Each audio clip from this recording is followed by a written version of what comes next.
Habíamos platicado que en la tolerancia central de las células T, esta ocurre particularmente en el timo, una vez que los timocitos, por supuesto, han migrado desde la médula ósea hasta este órgano, y una vez que los timocitos han pasado a la región subcortical y empiezan a migrar, ¿sí?, hasta la región central del órgano,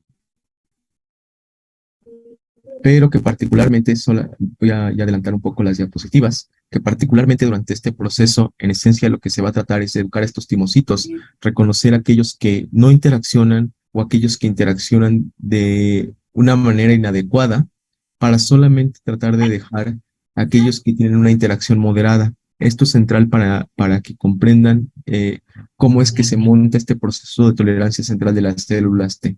Recuerden que durante este proceso de tolerancia central son, valga la redundancia, centrales las células epiteliales del timo, que básicamente lo que se encargan estas células epiteliales es de estar sintetizando una gran cantidad de autoantígenos que van a estarlos presentando por medio de su complejo mayor de histocompatibilidad de tipo 1 para estar presentándoselos a los timocitos y poder educarlos y seleccionarlos o no seleccionarlos.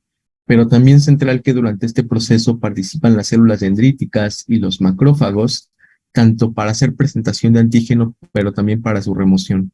Una de las cosas que les quiero comentar, sí, es que recuerden que siempre para un curso de primer año se les da la información de manera muy simplificada. Esto lo menciono porque también existen procesos de presentación cruzada, que básicamente, aunque esto no lo voy a preguntar en su examen, sí, pero solamente para que tengan una idea de qué tanto puede ser esta complejidad. Básicamente los autoantígenos se pueden empezar a compartir entre las células epiteliales del timo y las células dendríticas para poder hacer este tipo de presentación de autoantígenos de manera cruzada. Es solamente para que tengan una idea de la complejidad de estos fenómenos. A final de cuentas los simplificamos demasiado en solamente mencionarles el caso particular de las células epiteliales y cómo se da esta presentación de autoantígenos. Entonces, habíamos dicho, yo sé que muchos de ustedes o la gran mayoría ya lo tienen claro, pero no está de más que lo recapitulemos para su examen cuando lo veamos, sí, pero habíamos mencionado que teníamos en primera instancia el proceso de no selección.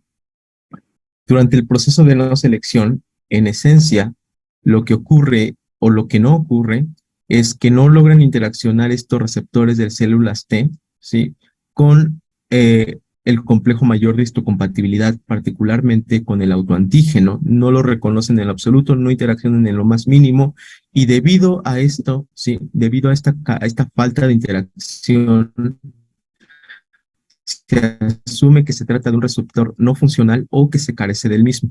De tal manera, sí, que se van a enviar señales para que estos timocitos en desarrollo entren al proceso de apoptosis. Este es el proceso de selección, el primero que tienen que tener claro.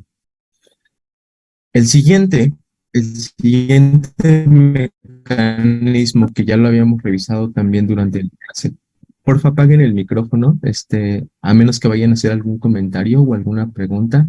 El siguiente proceso que habíamos platicado es el proceso de selección positiva. Y habíamos dicho que el proceso de selección positiva, como su nombre mismo lo dice, es cuando se da tanto el reconocimiento como la interacción entre los timocitos y el complejo mayor de histocompatibilidad de tipo 1.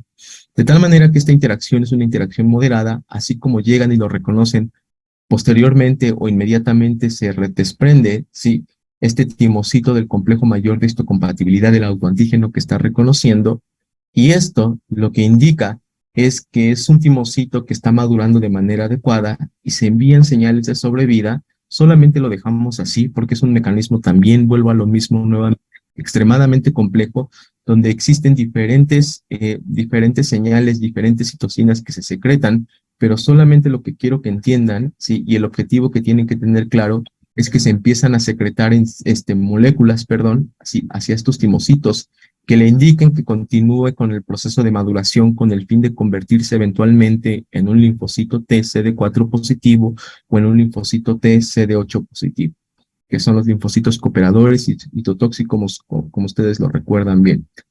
Y finalmente, habíamos tenido en tercer lugar el proceso de selección negativa, que habíamos platicado, y ahí la intención de la animación como la hice, que vean cómo está interaccionando fuertemente el timocito con la célula epitelial.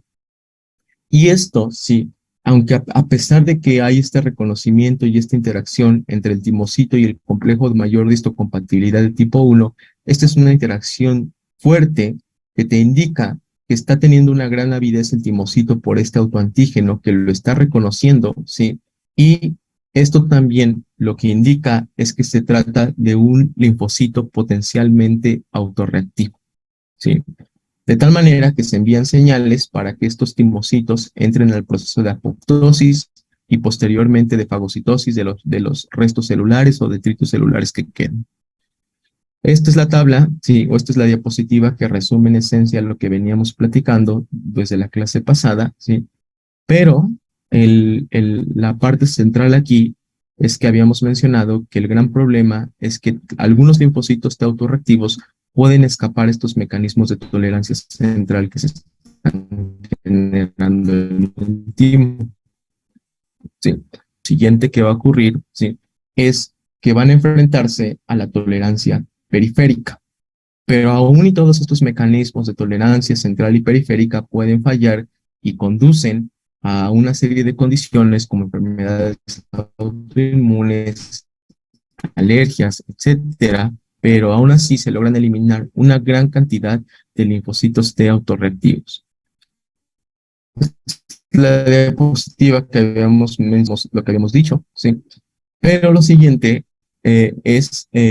o la siguiente parte que creo que sí la terminamos, es lo de la tolerancia periférica de los linfocitos T. Y este es un poquito más complejo si no toman en cuenta o si no revisan los mecanismos que habían platicado previamente durante el proceso de inflamación. Y nuevamente quiero hacer un comentario aquí en el sentido de que solamente ponemos un caso muy particular, por ejemplo, el caso que pusimos el día de ayer y que vamos a retomar el día de hoy, ahorita que estamos revisando este tema, es el caso de las células dendríticas que migran hasta, sí, que están en el sitio de infección, recogiendo antígenos, realizando fagocitosis, montando la respuesta inmunitaria innata, pero también estas células dendríticas, debido a esas prolongaciones que tienen, que les permiten migrar entre los tejidos, ¿sí? Es que pueden eventualmente llegar hasta los órganos linfoides secundarios. Este es el caso particular, habíamos mencionado este caso particular de las células dendríticas, pero lo que no quiero que se queden con la idea es que es el único mecanismo por el cual se pueden presentar autoantígenos o antígenos a los linfocitos T. También pueden participar otras células, por supuesto, como por ejemplo los macrófagos, ¿ok? Y el repertorio de moléculas que habíamos platicado particularmente, que se acuerdan que habíamos dicho los correceptores y los coestimuladores, vuelvo a lo mismo, que solamente mencionamos unos cuantos, los centrales, ¿sí? Lo importante que se tienen que quedar con ese mensaje que habíamos mencionado en la clase pasada, el día de ayer, era la presencia de señales de correceptores, del reconocimiento de correceptores que participan y la coestimulación, que es muy importante. Y solo habíamos mencionado unas cuantas moléculas como B7, el CD también, pero la realidad es que pueden participar más. Pero solamente mencionamos un caso muy específico para que te tuvieran la idea general de manera clara. En la prevención de la activación de las células T periférica, ¿sí? Es central o importante, o la respuesta más general es la de lesión clonal periférica. La de lesión clonal periférica se refiere al proceso por el cual se eliminan a linfocitos T autorreactivos, a linfocitos T autorreactivos que ya no se encuentran en la fase de desarrollo, sino que ya son linfocitos que han madurado, sí, que aún no son efectores, pero que ya han madurado, sí, y que se eliminan debido a la falta de señales de coestimulación. El hecho de que no haya una señal de coestimulación es lo que te indica que potencialmente se trata de un linfocito T autorreactivo. Otro segundo mecanismo es la anergia, ¿sí? Que básicamente es la inactivación, ¿sí? O la subactivación de estas células T, ¿sí? Y básicamente se queda en un estado de quiesencia. Lo siguiente, también habíamos dicho que a pesar de todos, a pesar de estos mecanismos, también sí, el sistema inmune es tan bondadoso en el sentido de que tiene diferentes niveles de control y va a tratar de ser exhaustivo en el sentido de estar previniendo las lesiones, o mejor dicho, las respuestas autorreactivas por parte de estos linfocitos. Y debido a esto es que todavía pueden existir otros mecanismos como las células T reguladoras, las T-Rex que habíamos platicado, ¿sí? Que se caracterizan por la expresión de este factor de transcripción. Básicamente los factores de transcripción son proteínas, aquí estoy dibujando este factor de transcripción que se llama FOXP3, son proteínas que se unen al ADN, ¿sí? Ahí está este FOXP3, para activar la expresión de ciertos genes. Un factor de transcripción es una proteína que tiene afinidad por unirse a regiones específicas del ADN para activar la expresión de genes, ¿sí? De tal manera que estas células T reguladoras se caracterizan por la expresión de este gen de FOXP3 para expresar particularmente a ciertas citocinas inmunosupresoras. La gran mayoría de citocinas que les van a mencionar a lo largo de su carrera son citocinas con características proinflamatorias. En los sitios de inflamación, por ejemplo, en pacientes con gingivitis, en pacientes con periodontitis, es muy común encontrar niveles elevados de citocinas inflamatorias presentes en el fluido crevicular gingival. Ok, solamente vamos a hacer un pequeño paréntesis en la clase solamente para mencionarlo y porque pues salió el comentario de las citocinas.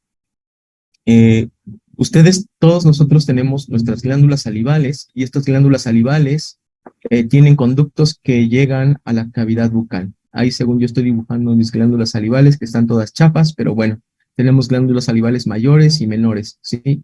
Estas glándulas salivales básicamente se encargan de la producción propiamente de saliva, ¿sí? Y esta saliva que se produce llega a la cavidad bucal y todo el tiempo están recubriendo, hidratando a las mucosas bucales. Eso lo tenemos claro. La saliva, el producto de la saliva, por supuesto, esta es la cavidad bucal según yo. Aquí está la boca, ahí están los dientes. Utilicen la imaginación, ¿verdad? Está muy chafa mi dibujo, pero si utilizamos la imaginación se entiende perfectamente. Ahí están los dientes, ahí está la lengua, aquí está la, eh, eh, los dientes inferiores, ¿ok? Aquí está la lengua, sí. Y estas glándulas salivales están produciendo constantemente saliva. Todos los días nosotros producimos entre 1,5 litros y 2 litros de saliva, las personas adultas, por supuesto. Eh, y el mayor contenido de las glándulas salivales es agua. Más del 90, el 95% del contenido es agua. El resto vienen siendo proteínas, vienen siendo células descamadas, vienen siendo bacterias de la placa dental, pero también, por ejemplo, puede ser fluido crevicular gingival. El fluido crevicular gingival, en esencia, es un extrasudado directo del suero. Ustedes aquí tienen su diente, aquí está el diente, un poquito mejor, aquí está la raíz, ¿sí? Y aquí está el periodonto. Por supuesto, esto sería una visión sagital del diente. Sí, sagital, sí. Y aquí están viendo el hueso alveolar y aquí están viendo el ligamento periodontal. Eso al menos sí lo tienen claro, ¿verdad? Esta anatomía que estoy dibujando, señalando. De tal manera que aquí este tejido periodontal, ustedes saben que el tejido periodontal está conformado por los tejidos de soporte del diente. Si tenemos al tejido, al ligamento periodontal, tenemos al hueso alveolar, a la encía, etcétera. Pero la realidad es que tanto el ligamento periodontal, tanto su ligamento periodontal, como aquí su hueso alveolar, como aquí la encía, se encuentran altamente inervados, tienen inervación neurovascular. Y esa inervación neurovascular, por supuesto, incluye vasos sanguíneos. Aquí estoy poniendo vasos sanguíneos que alcanzan estos sitios. Y también inervación periférica. Eso no me interesa ahorita. Pero la idea es que De aquí, sí, gracias a esta inervación, pueden estos capilares, estos vasitos capilares tan pequeños, pueden extrasudar o extravasar suero literal directo a este sitio. De tal manera que aquí ese suero sanguíneo puede pasar en forma de líquido claro, ¿sí?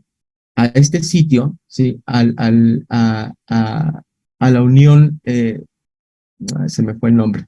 Pero bueno, a este sitio donde básicamente se une, donde se encuentra el inicio del ligamento periodontal, el hueso alveolar, la encía, y aquí vamos a encontrar constantemente que se está produciendo y liberando fluido crevicular gingival. Ese fluido crevicular gingival, en esencia, es un extrasudado directo del suero. Eso no se los voy a preguntar en su examen, pero es para que lo tengan claro. Pero esto, mencioné la palabra fluido crevicular gingival porque el hecho es que cuando sus pacientes empiecen a tener enfermedad periodontal, que es la inflamación del periodonto, ¿sí? Que si es gingivitis, es inflamación localizada, si es periodontitis, ya involucra la destrucción del tejido periodontal, obviamente va a haber una fuerte respuesta inflamatoria y aquí en este fluido crevicular gingival se van a empezar a liberar una gran cantidad de citocinas inflamatorias debido a que es un sitio activo de inflamación, es un sitio activo de una respuesta inflamatoria que está montando el periodonto en contra de esa infección activa que estamos teniendo de los tejidos profundos del periodonto y por eso podemos encontrar en el fluido crevicular gingival una gran cantidad de citocinas inflamatorias. En clínicas, sobre todo en estudios periodontológicos, quienes lleguen a estudiar periodoncia se suelen medir con papeles colectores del fluido crevicular, se suelen medir los niveles de estas citocinas presentes en este fluido. Obviamente este fluido crevicular gingival cuando pasa a la cavidad bucal se mezcla con toda la saliva y por eso es que suele haber esa confusión que si el fluido crevicular gingival es la saliva como tal o forma parte de la saliva. Entonces ustedes saben que si en este momento ustedes escupen en un tubo, va a haber saliva producida propiamente por las glándulas salivales, pero también seguramente va a haber mezclado en menor medida parte de este extrasudado, parte de este fluido crevicular gingival.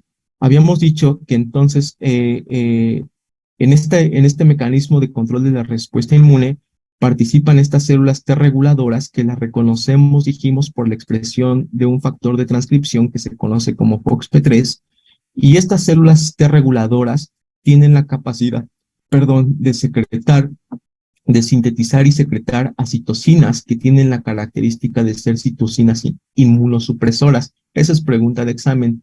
¿Qué citocinas son inmunosupresoras? Las clásicas son interleucina 10 y el factor sí, TGF-beta. TGF-beta. Son citocinas inmunosupresoras, es decir, que disminuyen la respuesta inmune, actúan como moléculas antiinflamatorias. Ok, pero además también habíamos dicho que existen los sitios inmunológicamente privilegiados que tratan de impedir o tratan de evitar la migración, ¿sí? O la localización concentrada de estas células de los linfocitos, ya sea de los linfocitos T, de los linfocitos B, de las células plasmáticas o de sus formas efectoras, con el objetivo de que no se monte una respuesta o que no lleguen eventualmente hasta aquí linfocitos autorreactivos a estos sitios tan importantes para la supervivencia del organismo. Este esquema que lo habíamos revisado el día de ayer, este esquema lo que nos está señalando o mostrando es cómo se están dando las respuestas de manera normal. Quiero que pongan atención que aquí lo que estamos mostrando es que es una respuesta normal porque aquí estamos observando cómo se ha llevado a cabo el proceso de fagocitosis, de digestión de un patógeno y estos fragmentos de patógeno, obviamente, esta que aquí en este caso es una célula dendrítica, pero yo podría perfectamente poner a un macrófago en este sitio, ¿sí? Estos restos van a ser posteriormente expulsados fuera de la bacteria, de la célula dendrítica, estos productos de desecho los va a liberar, pero un pequeño fragmento, ¿sí? Un pequeño fragmento de este patógeno lo va a presentar por medio de su complejo mayor de histocompatibilidad de tipo 2. Y aquí lo que tenemos es al antígeno que está siendo presentado por medio de dicho complejo. Además, esa es la forma general con la que nos quedamos en el esquema, pero además de esto, recuerden que también van a ocurrir otros procesos. Resultado de que se esté presentando un franco antígeno, también van a haber otros efectos a nivel de la célula que lo ha fagocitado, que en este caso es la célula dendrítica. Y el otro efecto que también podemos observar en este nivel es que se va a llevar a cabo la expresión de una molécula coestimuladora. B7, pregunta de examen, B7 es una molécula coestimuladora que se presenta en la célula presentadora de antígeno una vez, una vez que ha digerido al patógeno, ¿sí? Y una vez que ha llevado a cabo su montaje de dicho antígeno en su complejo mayor de histocompatibilidad. Sí, recuerden que esta no es una molécula que esté presente de manera constante en esta célula presentadora de antígeno. Solamente la expresa y la empieza a poner en su superficie, como aquí lo estamos viendo, cuando ha realizado este proceso. Entonces, esta célula dendrítica, recuerden que habíamos dicho, habíamos mostrado o habíamos mencionado que esta célula dendrítica tiene la capacidad de que va a migrar hacia los órganos linfoides secundarios y cuando alcanzan estos sitios están enriquecidos en linfocitos T vírgenes que aún no se ha llevado a cabo, que aún no se lleva a cabo la presentación del antígeno a dichos linfocitos. Ahí están esos linfocitos esperando que lleguen alguna célula presentadora de antígeno y que le presente un antígeno por primera vez en su vida para que se convierta en una célula efectora. Entonces aquí lo que estamos viendo, pueden pensar que este contexto que está sucediendo en este sitio es en un tejido linfoide asociado a mucosa, que es en el vaso, en los órganos linfoides que hemos platicado, en algún ganglio linfático, por ejemplo, puede ser perfectamente en cualquiera de estos sitios. De tal manera que habíamos dicho que lo primero que podemos reconocer aquí es que se está dando la presencia, sí, o la presentación de este antígeno. También podíamos reconocer, aquí déjenme poner uno, podíamos reconocer que se está dando, sí, la presencia o la unión de correceptores, como es el caso de este correceptor que es el famoso CD4, que además nos sirve para identificar que se trata de un linfocito T cooperador. Y en tercer lugar, la presencia de una señal coestimuladora.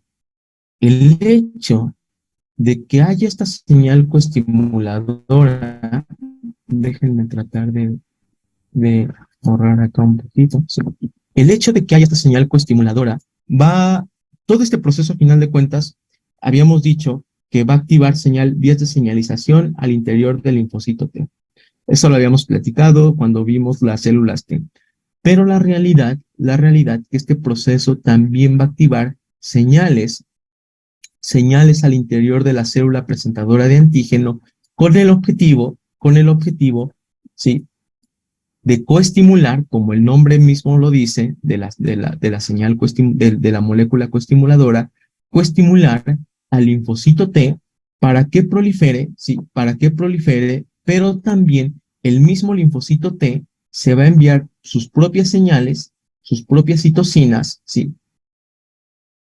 Para que este linfocito T prolifere y se diferencie hacia una célula T efectora. Vean cómo son procesos extremadamente complejos, donde no solamente involucra la liberación de moléculas por parte de una célula, de otra, e incluso mismo involucra la participación de más células que se encuentran aquí en este entorno, en este sitio que estemos platicando. No lo vamos a revisar todo, por supuesto, pero lo único que quiero que entiendan centralmente es que este proceso que ocurre de manera normal requiere en primera instancia que ocurran estos procesos. El reconocimiento del antígeno, la unión del correceptor y la coestimulación. Pero al momento entonces de coestimularse, bueno, puede estimular al linfocito T y que este libere citocinas, también va a estimular a un cambio dentro de la célula dendrítica. Sí, sí. En primera instancia, sí, es cierto. Siempre que tengamos una célula, siempre, en cualquier contexto, y no solamente esto aplica para inmunología, esto también aplica, por ejemplo, para farmacología. Y traigo a colación el tema de farmacología, porque si no me equivoco, en el tercer año que van a llevar farmacología, básicamente una gran variedad de medicamentos, incluidos los que ustedes recetarán como odontólogos, van dirigidos o tanto a activar o a inactivar receptores. Siempre que tengan un receptor, sí, siempre que tengan un receptor en una célula, ay, no sé por qué pasó, sí. Siempre que tengan un receptor en una célula, este receptor es proclive a ser estimulado y a inducir una vía de señalización al interior de la célula. De tal manera que todas estas familias, todos estos receptores que ustedes están viendo, el complejo mayor de histocompatibilidad, B7, CD28, el receptor de células T, todos estos correceptores, estos receptores, todas estas moléculas, lo que están haciendo, a final de cuentas, es activando e integrando vías de señalización al interior de la célula. Lo integran, los integran y se monta una respuesta celular. Y esto también involucra que ocurran estas activaciones de vía de señalización en dos direcciones, tanto en la dirección de la célula T como en la dirección de la célula presentadora de antígeno. A final de cuentas, para fines educativos, nunca se termina de disecar o de explicar de manera detallada cuáles son todas estas vías de señalización. Solamente se explican o se revisan en el caso particular, por ejemplo, de cuando cuando ya quieres llegar, por ejemplo, a farmacología, cuando quieres llegar a farmacología y quieres entender cómo actúa un antiinflamatorio, cómo actúa un inhibidor de las ciclooxigenasas, por ejemplo, ¿sí? Básicamente es cuando dices, este fármaco, lo que se sabe, esto es hipotético, este fármaco se sabe o esta pastilla se sabe que específicamente bloquea la actividad de este correceptor.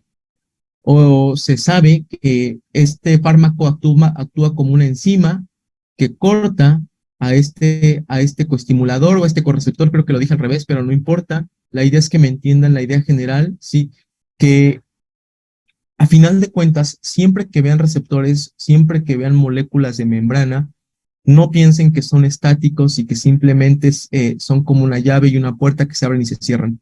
Siempre se activan vías de señalización extremadamente complejas, es cierto, pero que se encaminan para integrar y montar una respuesta celular.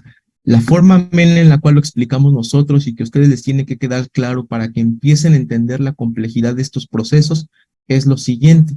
Y el único mensaje con el que quiero que se queden es el siguiente.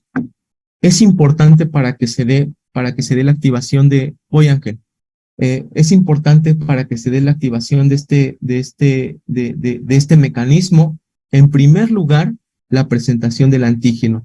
Sumamente importante, la unión de correceptores, sumamente importante, los procesos de coestimulación. Esto a final de cuentas, al final del camino, omitimos todos esos pasos intermedios y al final del camino entendemos que tanto va a haber una respuesta por parte de la célula presentadora de antígeno, pero también va a haber una respuesta por parte del linfocito T, y una de esas respuestas finales es la secreción autócrina de citocinas, que es ahorita el mensaje con el que quiero que se queden, y parte de esta secreción autócrina de citocinas va a hacer que este linfocito T empiece a proliferar y que al final del camino tengamos una célula T efectora. Una célula T efectora, que cuando hablamos de estas células T efectoras tenemos a una familia de diferentes linfocitos T cooperadores, por ejemplo, porque en este caso vean que es como un linfocito T CD4 positivo, ¿sí? Y esas células T efectoras tienen funciones muy particulares.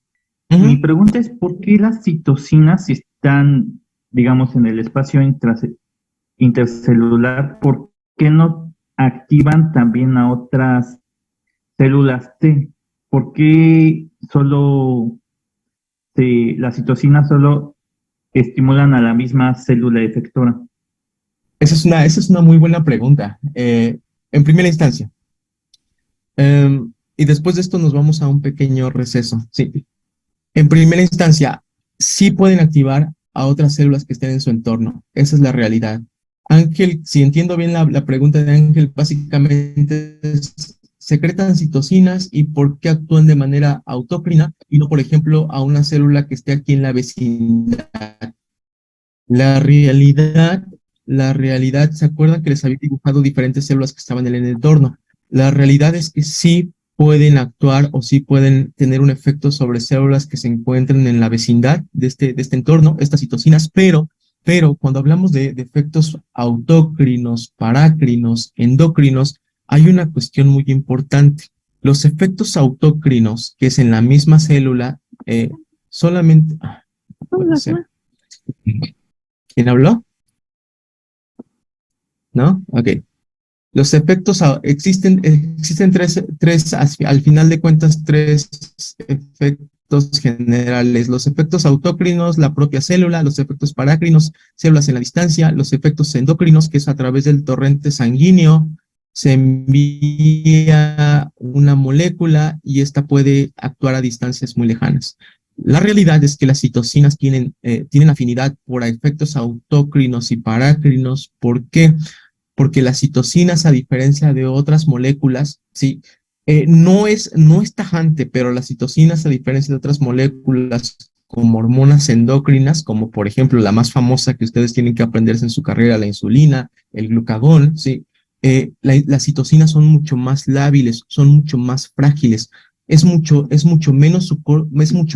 más corto su tiempo de vida, sí. Estas citocinas, así como salen al espacio extracelular, aquí en el espacio extracelular se van a encontrar con enzimas que se encuentran, sí, en estos sitios y que pueden rápidamente degradarlas, de tal manera que estas citocinas de acción autócrina y parácrina tienen un tiempo de vida muy corto y eso lo que te indica fisiológicamente es que su mecanismo de acción es principalmente autócrino y parácrino, ¿sí? De tal manera que esa es la respuesta de por qué actúan de manera en sí mismos, en la misma célula que lo secretó, o de manera que puedan afectar células que se encuentran en la vecindad.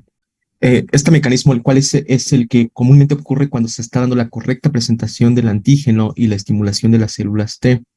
Las células presentadoras de antígeno, así como también están migrando para presentar antígenos de patógenos que están siendo fagocitados a diferentes niveles, a lo largo del tracto digestivo, a lo largo de las mucosas de la cavidad bucal, por ejemplo, etcétera, también están colectando comúnmente autoantígenos. Y habíamos dicho que dos ejemplos muy particulares son las proteínas que son liberadas por nuestras propias células de nuestro organismo.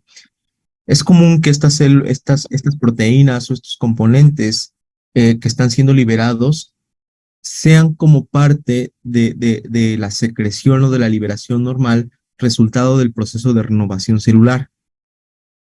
Entonces, habíamos dicho que, por ejemplo, aquí teníamos el caso muy particular de una célula epitelial, dijimos, y esta célula epitelial está entrando al proceso de apoptosis, y cuando está llevando a cabo este proceso, puede liberar estas proteínas que pueden ser capturadas, para seguir con el mismo ejemplo, que pueden ser capturadas por esta célula presentadora de antígeno, y lo puede presentar por medio de su complejo mayor de histocompatibilidad.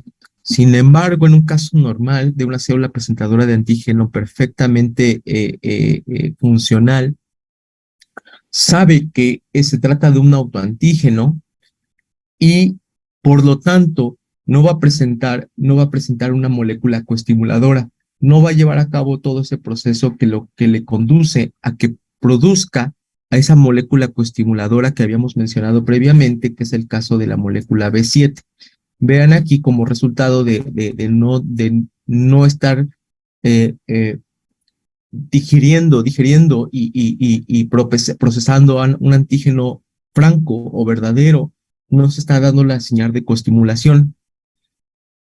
De tal manera que si tenemos el caso de que este linfocito, perdón, esta célula presentadora de antígeno que ha migrado hasta el órgano linfoide secundario y lleva consigo a dicho autoantígeno, va en algún momento determinado a encontrarse con una gran variedad de linfocitos T vírgenes que están esperando ahí a reconocer a su propio antígeno, para el cual tienen codificado en su receptor de células T, o para el cual, mejor dicho, está diseñado su receptor de células T, que ha generado esta diversidad a partir de la recombinación BDJ que habíamos platicado en las clases pasadas.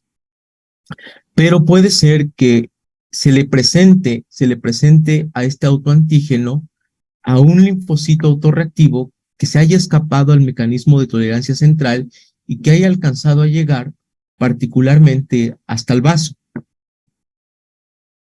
Este linfocito autorreactivo podemos reconocerlo porque tiene una afinidad muy alta por este autoantígeno y va a tratar de prender los mecanismos para convertirse en una célula efectora. Sin embargo, vean cómo dentro de todos estos procesos, y sé que es reiterativo para algunos de ustedes que ya tienen la idea muy bien entendida, pero vean cómo no están todos los pasos completos. Está el reconocimiento del antígeno, está la unión del correceptor, pero lo que estamos viendo que no se está dando es la señal de coestimulación. El hecho de que se carezca de esta señal de coestimulación es el mecanismo por el cual se va a dar esta tolerancia periférica. Y esto te puede conducir a dos efectos, a final de cuentas, para estos linfocitos T autorreactivos. En primer lugar, cuando hablamos de estos linfocitos T, no necesariamente tienen que ser cooperadores. Este mecanismo, lo que quiero que entiendan es que aplican para todos los tipos de linfocitos. Y si queremos hablar en el gran contexto, aplica para los linfocitos cooperadores y citotóxicos. Estos procesos pueden ocurrir perfectamente también en una célula CD8 positiva. Ok. Siguiente aspecto, sí. Déjenme poner rápido el pizarrón para que nada más lo tengamos todos en el mismo contexto. Déjenme, ¿dónde está el pizarrón? Pizarra.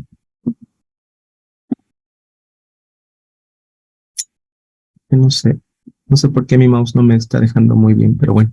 Ahí asumo que todos ven el pizarrón y déjenme ponerlo acá. Ok, entonces.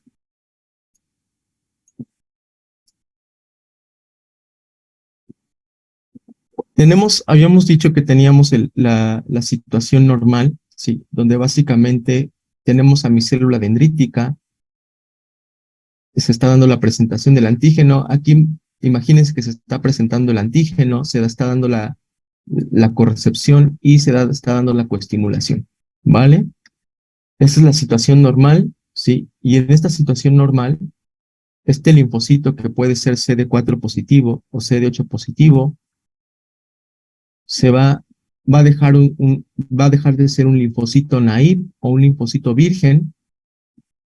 Se dice que es un linfocito naive. Naive significa ingenuo o virgen porque aún no se le ha presentado por primera vez a dicho antígeno, aún no ha reconocido a su antígeno por primera vez.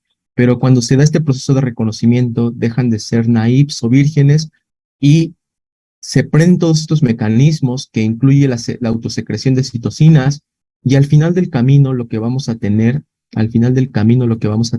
es a una célula efectora. La palabra efectora básicamente lo que te está indicando es que va a llevar a cabo su función, si va a llevar a cabo un efecto, a eso se refiere.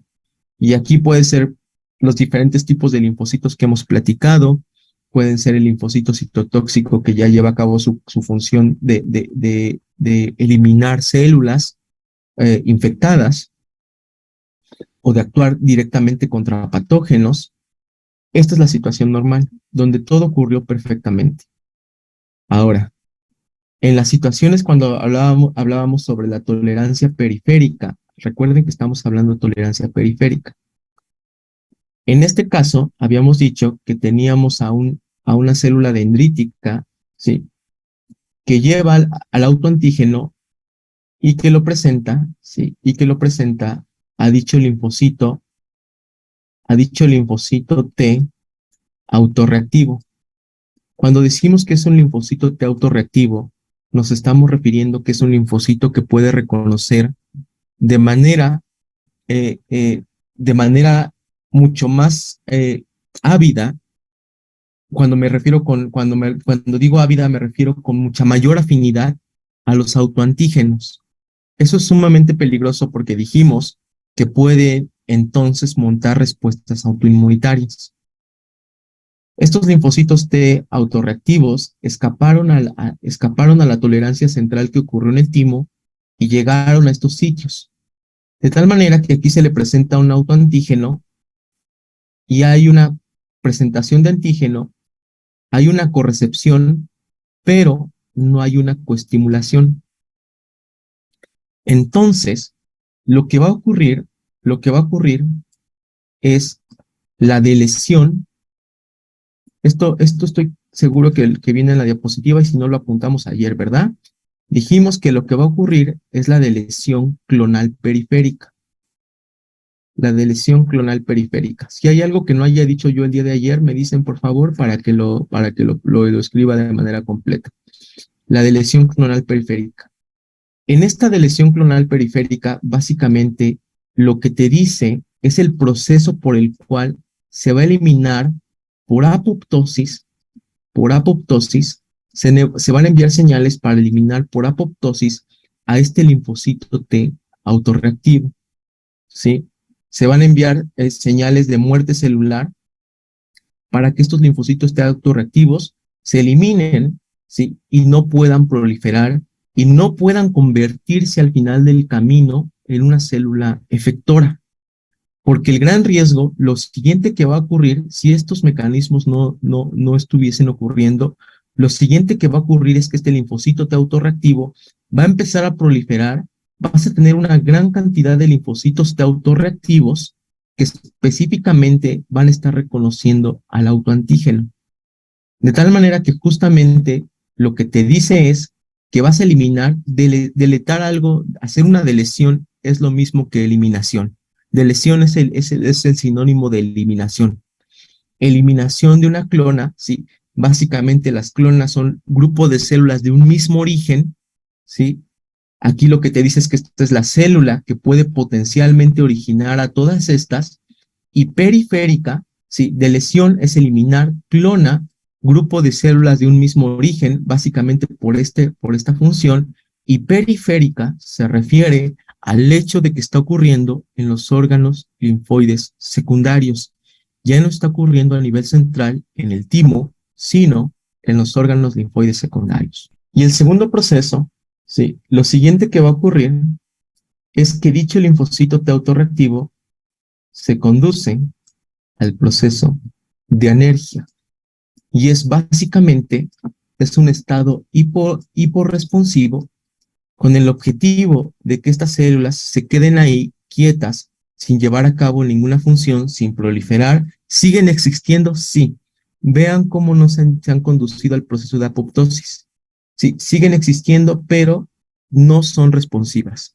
Básicamente se les envían señales para que estas células se queden ahí sin llevar a cabo ninguna función. Y de hecho hasta lo definimos bien en las diapositivas, esto del estado, una definición más conceptual de lo que es la energía. Esto es lo que quiero que les quede claro, ¿sí? Cuando hablamos sobre qué sucede, cuando ya estamos hablando de una respuesta en órganos secundarios, en órganos linfoides secundarios, una respuesta normal encaminado a tener una célula T efectora, que puede ser una célula T cooperadora o T citotóxica, y los diferentes subtipos, donde vienen los diferentes subtipos de linfocitos T, ¿sí? Incluyendo los TH, las células T de memoria, las células T citotóxicas, las células T citotóxicas de memoria, ¿sí? Y también qué es lo que ocurre en la tolerancia periférica cuando ha migrado un linfocito T autorreactivo, pero correctamente se pueden prender estos mecanismos de tolerancia periférica.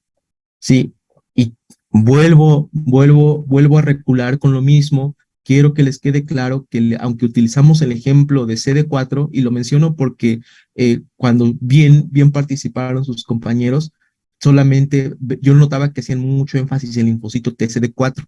Utilizamos como ejemplo pragmático eso, pero a final de cuentas aplica para CD4 y aplica para CD8. Estos linfocitos T autorreactivos, ¿sí?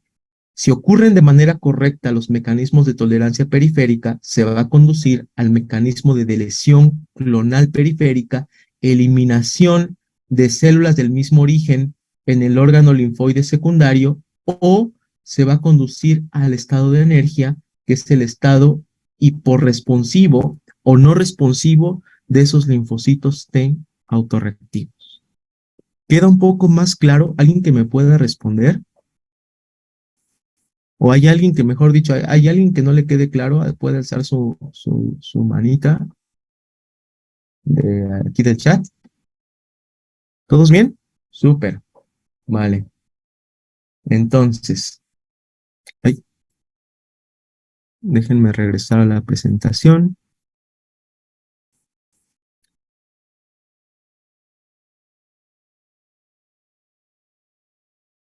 Y entonces, sí, eliminación, mire, hasta dice eliminación. Sí, yo pensé que la había puesto como de lesión clonal periférica de las células T, pero es exactamente lo mismo. De lesión y eliminación es exactamente lo mismo, sí.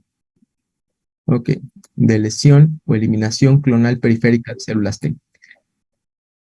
Y lo siguiente es que se conduzca a dicho linfocito T a un estado de energía o de no respuesta, ¿sí? Cuando se ha dado esta interacción. Y esto puede ser debido a la falta de esas señales coestimuladoras que habíamos platicado. Ok, vale. Sigamos hasta donde podamos llegar ahora con los mecanismos de tolerancia central de las células B y de las células T. Pero solamente para que recuerden que la otra rama de la célula de la inmunidad adaptativa está dada por los linfocitos B, y estos linfocitos B se pueden diferenciar particularmente en células plasmáticas, secretoras de anticuerpos y células de memoria. Estos linfocitos B, y aquí lo que quiero ser enfático, y a diferencia de los linfocitos T, es que todo su proceso de maduración ocurre propiamente en la médula ósea.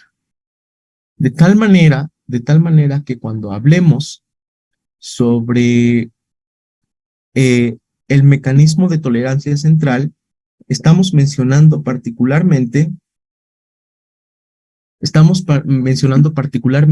que el mecanismo de tolerancia central ocurre en la médula ósea. No van a migrar a otro sitio para que se monte esta respuesta central con el objetivo de eliminar a los linfocitos B autorreactivos. Y aquí particularmente, esta diapositiva también ya la habíamos revisado, ya la teníamos. Recuerden que también lo que tenemos acá en los linfocitos B, y la menciono particularmente aquí, es que también tenemos la presencia de un receptor de células B. Tenemos acá al receptor de células B, ¿sí? Y solamente para que lo recapitulen, ¿sí? A este receptor de células B, por una participación, y la participación más sencilla del mundo, ¿qué parte del receptor de células B es el que puede empezar a reconocer autoantígenos, antígenos y autoantígenos, ¿sí? Y que pueda generar linfocitos B autorreactivos? ¿Qué parte del receptor de células B? Es cierto, la inmunoglobulina particularmente, la inmunoglobulina es la que va a reconocer a los antígenos, ¿sí? Entonces, del receptor de células B, la inmunoglobulina es quien reconoce a los antígenos, y como dijo Emilio, es específicamente la región variable, ¿sí? La región variable de la inmunoglobulina. Ojo, ¿por qué? Aunque muchos algunos de ustedes que le están siguiendo perfectamente la idea a la clase puedan pensar, va, como que eso fue una participación muy sencilla o un comentario muy sencillo. ¿Por qué quiero ser enfático en esto?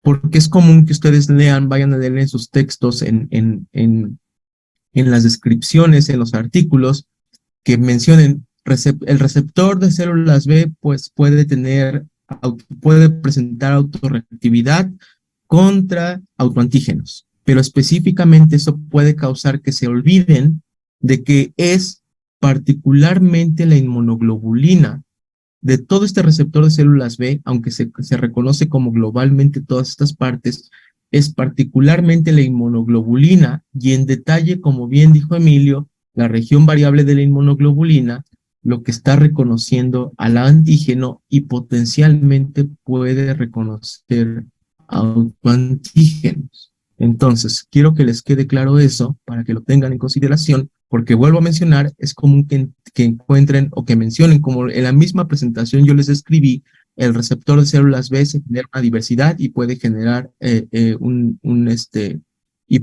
puede generar reacción contra autoantígenos. De tal manera que la tolerancia central de las células B ocurre particularmente, ¿sí?, en la médula ósea, y recuerden que en este sitio, en la médula ósea, es donde se da el origen y la maduración de las células B. Y aquí es donde justamente menciono, ¿sí?, que es específicamente el receptor de células B, pero si quieren ser en más detalle, la inmunoglobulina que forma parte del receptor de células B, lo que puede reconocer a los antígenos y a los autoantígenos. Así tenemos que algunas células B, de manera similar al caso de las células T, también pueden ser autorreactivas. También pueden ser autorreactivas porque el proceso por el cual se están generando a estas inmunoglobulinas es exactamente el mismo proceso por el cual se generaron al receptor de células T. Por una participación. ¿Cuál es ese proceso que generó la gran diversidad de tanto de la inmunoglobulina del receptor de células B como del receptor de células T? ¿Cómo se llama ese fenómeno o ese proceso? Abigail Bautista. Sería la recombinación VDJ, ¿no? Muy bien, sí. La recombinación VDJ, sí. Entonces, esa recombinación VDJ es justamente lo que está generando que algunas células B que se están generando por el proceso de hematopoiesis a nivel de la médula ósea puedan reconocer autoantígenos. Y así tenemos que en la médula ósea ocurren mecanismos de tolerancia central para poder eliminar a estas células B autorreactivas o para poder inactivarlas. ¿Ok? Entonces, esto lo que te dice es que también seguramente en la médula ósea están ocurriendo procesos por los cuales se están educando o se están presentando autoantígenos a las células B.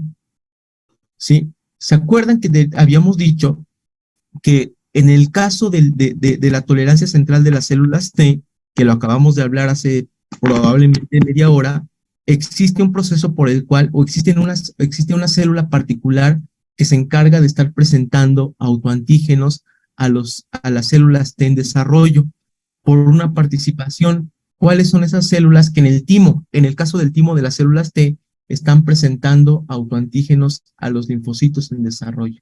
Por una participación, solamente para corroborar que sigan aquí en la clase y que están poniendo atención. ¿Cuáles son las células que están presentando? Carla. ¿Eran las células epiteliales del timo? Muy bien. Entonces, sí, en el caso, y esto es solamente para correlacionar la idea, como bien dijo Carla, en el caso del timo, son las células epiteliales del timo, pero eso te dice que también en la médula ósea tienen que existir células que estén presentando autoantígenos. ¿Cuáles son estas células o cuáles son la fuente de estos autoantígenos a nivel de la médula ósea que están educando a las células B en desarrollo? En el caso de la médula ósea, las fuentes de autoantígenos que existen en este sitio no son células epiteliales tímicas, sino son más bien células estromales, ¿sí? Células estromales que se encuentran en este sitio y que tienen presente, por supuesto, autoantígenos, ¿sí? Que están exponiendo en su superficie, ¿sí? Por medio de sus complejos de histocompatibilidad. También tenemos a las células hematopoyéticas, ¿sí? Que también pueden estar presentando autoantígenos por medio de su complejo mayor de histocompatibilidad de tipo 1, ¿sí? Las células estromales, las células hematopoyéticas, y estas las reconocemos como células que pueden ser fuentes de autoantígenos porque son células que están muy enriquecidas en nuestra médula ósea, ¿sí? Pero también la realidad es que la médula ósea son sitios que son sitios, mejor dicho, eh, continuamente irrigados, ¿sí? Con una inervación, con una vascularización, y constantemente en la médula ósea está llegando también eh, eh, eh, nutrición por parte del torrente sanguíneo. De tal manera que también tenemos que en el torrente sanguíneo están migrando libres, proteínas circulantes, moléculas circulantes en este sitio, en el torrente sanguíneo, y resultado de la extravasación en la médula ósea, estas proteínas o estos péptidos que están migrando libremente del torrente sanguíneo pueden llegar hasta la médula ósea, y vean cómo no es una célula como tal que le está haciendo presentación de antígeno por medio del complejo mayor de histocompatibilidad de tipo 1, sino más bien son moléculas circulantes que llegan libres y que se encuentran con estas células B inmaduras o en desarrollo para poder realizar esta presentación del antígeno. ¿Ok? Entonces, estas son las fuentes de autoantígenos que ocurren en la médula ósea. Las principales. No son las únicas, como siempre les soy enfáticos, a final de cuentas hablamos sobre, simplificamos la información, hablamos de manera general, sí, la realidad es que también pueden existir otras células que se encuentran en menores porcentajes, sí, otros componentes de la médula ósea, pero estos son centrales o de los más relevantes o de los más importantes en este proceso de presentación de autoantígenos. Lo siguiente, sí, lo siguiente que déjenme pensar, porque la siguiente parte es la difícil. Si lo vemos de una vez o nos lo echamos mañana todo completo. ¿Qué hora tenemos? Las 19:35. A ver, van a, van a apuntar lo siguiente y lo vamos a dejar hasta aquí porque esta es la siguiente parte, es donde nos vamos a atorar. Así como nos atoramos, atorar entre comillas, ¿verdad? Creo que lo hemos solventado bastante bien, pero en esencia es la parte más complicada de esta parte de la tolerancia central. Eh, en la tolerancia central, sí, ya vamos a hacer la descripción general. Sí. En la tolerancia central, básicamente, la gran mayoría de antígenos que se encuentran con las células B inmaduras son antígenos de tipo multivalentes. Y son muy buenas, estos antígenos multivalentes, básicamente, son muy buenos para llevar a cabo un efecto que se conoce como el entrecruzamiento del receptor de células B. Un antígeno, un antígeno multivalente se refiere a un antígeno que contiene más de un epítope idéntico por molécula, más de un epítope idéntico por molécula. Y sé que probablemente sea un poquito complejo ahorita, ¿sí? Pero voy a dejar nada más como la idea general, ¿sí? Para que entiendan a qué me refiero con esto de que un antígeno multivalente y este fenómeno de entrecruzamiento. Básicamente, sí, y con esto vamos a terminar la clase. Existen antígenos, aquí mismo lo voy a hacer. Existen antígenos que forman parte, aquí voy a poner a mi bacteria.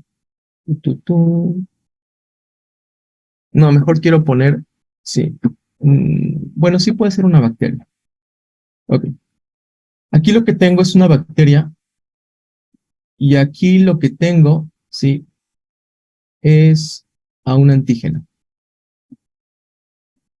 Sí, es a un antígeno. ¿Ok? Pero resulta que nuestro sistema inmune puede sintetizar y secretar anticuerpos que reconozcan particularmente nuestras células B, nuestras células plasmáticas ya diferenciadas, sintetizan y secretan, ¿sí? Anticuerpos, perdón, que reconozcan de manera específica este antígeno. Pero resulta que estos antígenos pueden ocurrir de manera repetitiva, ¿sí?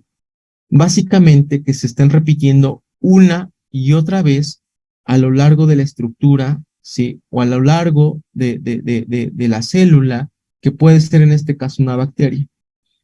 Aquí lo que estoy señalando, por ejemplo, sí, es que esta región particular, esta región es la región del epítope.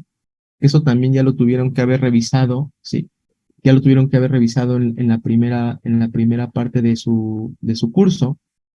Esta es la región del epítope que está siendo reconocida por el anticuerpo. Y déjenme ponerlo por un poquito en más detalle. Es mucho más difícil dibujar aquí en la computadora que en el pizarrón, pero bueno, ahí está mi epítope. Y vean cómo ese epítope está particularmente o solamente una vez ese epítope en dicho antígeno. Pero resulta que existen antígenos que repiten muchas veces al epítope. Vean, ahí está repetido 1, 2, 3 veces, 4 veces, 5 veces, 6 veces. Y eso es propiamente un antígeno multivalente. Ese antígeno multivalente, porque se repiten muchas veces el epítope en la presencia de dicho, en dicho antígeno, y esto que involucra que la misma inmunoglobulina, exactamente la misma inmunoglobulina para la cual está especializada la secreción dicha célula B, pueda reconocer a dicho epítope, a dicho antígeno multivalente, porque tiene repetidas muchas veces dicha región denominada epítope del antígeno. Entonces se supone que los antígenos multivalentes tienen muchos epítopes iguales. Sí. Y todos estos son reconocidos por la misma inmunoglobulina. Sí.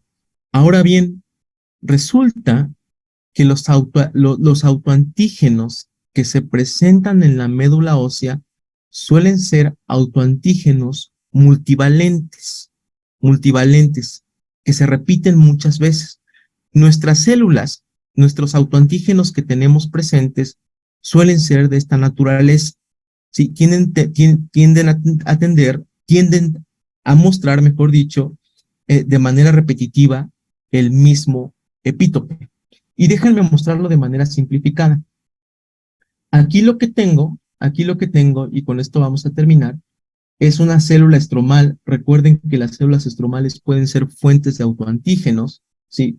Y aquí lo que estoy mostrando, ¿sí?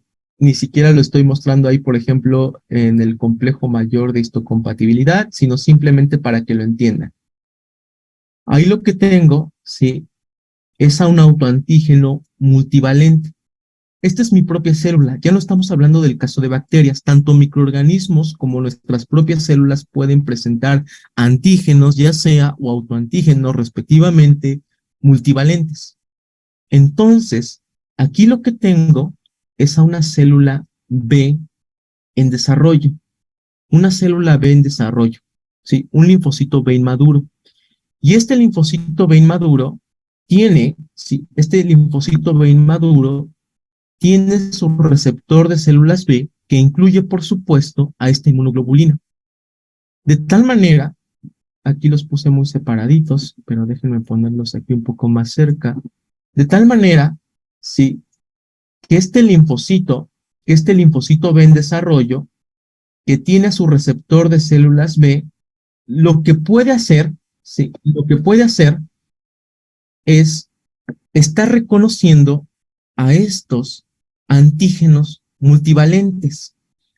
Esta célula B, ¿sí? Inmadura, vuelvo a repetir, por medio de las inmunoglobulinas que están presentes en su superficie, ¿sí? Que forman parte del receptor de células B, están reconociendo a estas repeticiones de epítopes que están presentes en células que pueden presentar autoantígenos. Estas células, como células estromales, como células hematopoyéticas, particularmente porque este caso es diferente y lo vamos a platicar más adelante. Cuando hablamos de los antígenos multivalentes, son antígenos que forman parte propia de las células que están presentes, en este caso particular o en este ejemplo específico, en células de la médula ósea.